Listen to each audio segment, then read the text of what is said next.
You travel a lot, right? You are out, you're on the road, and through that whole process, it was about meeting people and forging really solid relationships with them, and then coming home and still having that solid relationship at home too.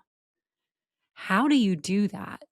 I think that's a question that's on a lot of people's minds because if you're in a business where you travel a lot, sometimes it seems like you get so pulled in so many directions, it's hard to come home and still have that solid home base. You feel like you're pulled in too many directions. How did you do that? I didn't know any other world because I was always traveling, right? Pro football, wrestling. I was out of country at the same time, traveled all the time because I was wrestling for that. Even at university at 18, 19, I was already on the national team. I was already fifth in the world at 20. So I was traveling to the Soviet Union 3 or 4 times, which is now Russia now. Traveled quite extensively in the States because of all the top wrestlers in two of those countries. So I just knew of no other world, but I'd always come back to, get grounded, I guess you'd say. And so even pro football, when I managed that, you're on the road every other week at least. And then you got a wrestling team that I was coaching too. You're on that. But when you start juggling 3 kids on top of that and get married and all these other things, you get pushed and pulled in a number of different ways. I think we did a pretty good thing because my wife's so I married. My wife is a judge, so she's pretty. As a lawyer, she was told how many different ways too. So we'd look at each other's schedule and we go, okay, who's got kind of hell week? It was just like, what do you got? I got court tomorrow morning. If one kid wakes up and sick, can you grab him, throw him in the other room? Because I'd start court at 9 or this, or I'd say I'm like that. We're pretty good at that. We just kind of looked and who's got who's got to pick up the pace. It's kind of like I'd always say the saying, Amber, got your back kind of thing, right? No worries, got your back. You know what I mean? I'll take care of the kids. If one's puking or something, I'll move them into the other room or take it downstairs, and then you just cuddle up the kid, hopefully get to sleep.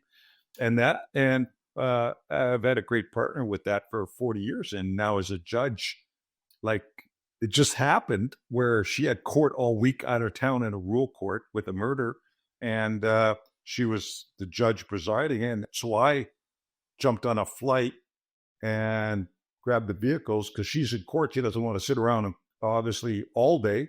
She's in court all day. So I got the bikes ready and kind of go look up all the different places where we're going biking. So I have the bikes all ready. As soon as she comes out of court, I get her on the bikes and we boot around for an hour or two, get her exercise, giggle, and then go out for a bite to eat or something together. So, it's that combination. We kind of still look at each other's schedule and go, okay, what's happening? You know what I mean? It's kind of got your back. Okay, I need this. All right, gotcha. And yeah, it's been a fantastic relationship over 40 some years now. But I think it's a trade off. There's no balance in it. You know what I mean? People always say balance, and I don't know if I'd ever say it's balance. You just kind of look and who's got hell week and saying, okay, what do you need from here? It's kind of like I always thought the model of service, and I remember reading it quite a bit, a model of service. But the biggest thing I remember reading an article where people got excited about stuff and how short temporary was if you bought a new car, new house, new whatever you bought, you know, the shine goes off it pretty fast. And the happiest people were people that helped other people and service, in the volunteer area and stuff like that. And I kind of took that same kind of belief system to my marriage, just like, hey, what do you need of me? You go help the person, right? Services, I think a lot of people got the world backwards with always want, and find out if you go help people, you get actually more enjoyment out of it.